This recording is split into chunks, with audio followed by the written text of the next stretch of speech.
పంతులు ఆ? నేను చూస్తూనే ఉన్నాను, మంతాలు తెగ చదివేస్తున్నావు. ఎవరి కోసం ఎదురు చూస్తున్నావు? ముందు తాళి తీసిచ్చే కట్టేస్తాడు. కాస్త ఓపిక పట్టండి, ముహూర్తం టైం రావాలి కదా. చంద్రుడు గురువు కలిసి వచ్చినప్పుడే తాళి కట్టాలి, ఎందుకంటే ఇది చాలా ముఖ్యమైన రోజు కదా. వాడెక్కడున్నాడు, వీడెక్కడున్నాడు, ఇద్దరు ఎప్పుడు కలుస్తారయ్యా? వాళ్ళు తర్వాత కలుస్తారు. ముందు తాళి ఇచ్చేవయ్యా. ఇదిగో వాళ్ళు కలిసే టైం అయింది.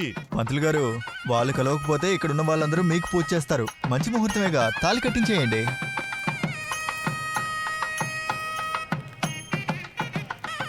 మాంగళ్యం తంతునానేనా మమ జీవన హేతునా. బాజాలు బాజాలు బాజాలు, నిండు నూరేళ్లు పిల్ల పాపలతోటి సుఖంగా జీవించండి. ఇదిగోండి తాళి బొట్టుకి కుంకుమ పెట్టండి.